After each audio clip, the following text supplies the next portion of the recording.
భక్తుల సంగమే ప్రభుని శరీరము, అందాయన తన పూర్ణత నింపును, అందాయన తన పూర్ణత నింపును.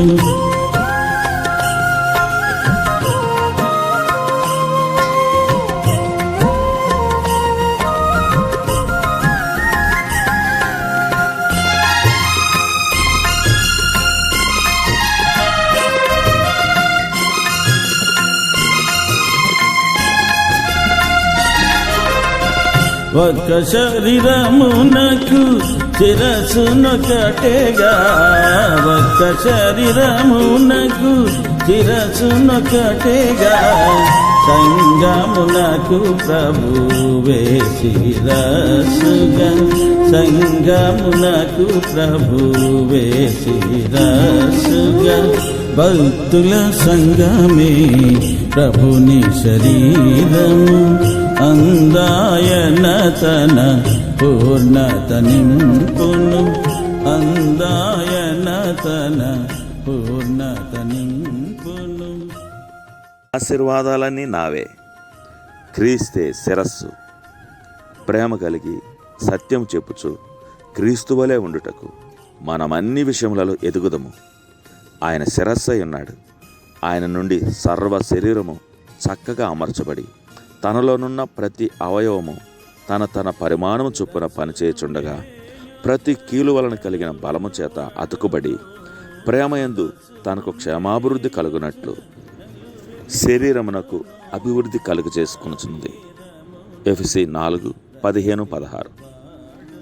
మన శరీరంలో జరిగే యాంత్రిక నైపుణ్యాలన్నిటికీ మరియు ఇంద్రియ జ్ఞానానికి ఆధారం మన శిరస్సు.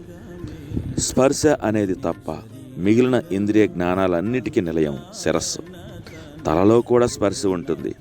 అయితే ఈ స్పర్శ తలకు ఒక్కదానికే పరిమితం కాదు. చూపు అనే ఇంద్రియ జ్ఞానం ఒక వ్యక్తి చుట్టూ ఏమి జరుగుతుందో అనేది అతనికి తెలియజేస్తుంది. వాసన అనే ఇంద్రియ జ్ఞానం పూల యొక్క సువాసనలు మనం గ్రహించేలా చేస్తుంది.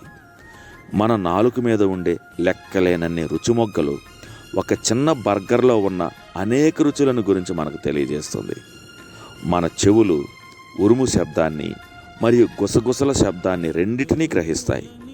ఈ ఇంద్రియ జ్ఞానాలన్నీ శరీరం యొక్క మంచికి దోహదపడతాయి.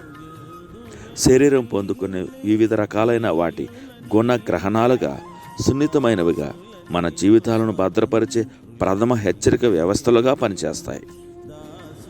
ఆయన శరీరమని పిలువబడే సంఘానికి క్రీస్తు శిరస్సై ఉన్నాడు.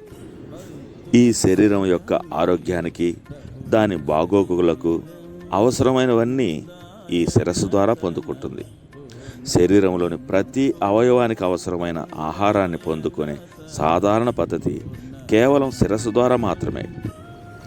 చేయి నోటి ద్వారా తప్ప మరే రకంగా శరీరానికి ఆహారం అందించలేదు. చెవి ద్వారా వినే సమాచారాన్ని తల ఒక ప్రత్యేక పద్ధతి ద్వారా కాలికి అందించకపోతే ఆ సమాచారానికి కాలు స్పందించలేదు. శరీరంలోని అనేకమైన మిగతా అవయవాలు లేకపోయినా జీవించవచ్చు, కానీ తల లేకుండా జీవించడం అసాధ్యం.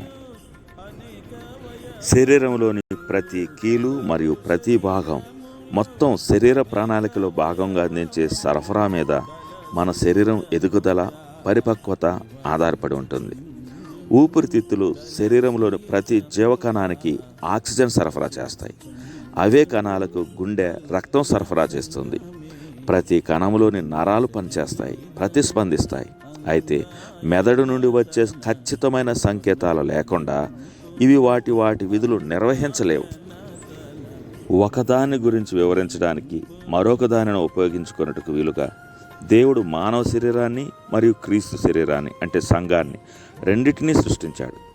మనం ఎక్కడ ఉన్నప్పటికీ ఈ వాస్తవ చిత్రాన్ని చూడాలనేదే దేవుని దివ్యమైన ప్రణాళికలో ఒక భాగం.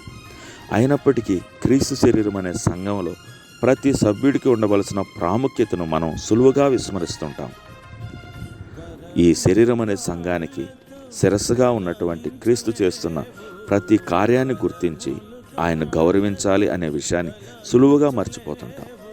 దీనిని అధిగమిస్తే క్రీస్తు శరీరం అనబడే సంఘమంతా సమర్థవంతంగా పనిచేస్తుంది. తండ్రి, క్రీస్తును నా శిరస్సుగా అనుగ్రహించినందుకు వందనాలు. ఆయన పర్యవేక్షణ లేకుండా నేను ఏమీ చేయలేననే విషయాన్ని నేను అంగీకరిస్తున్నాను.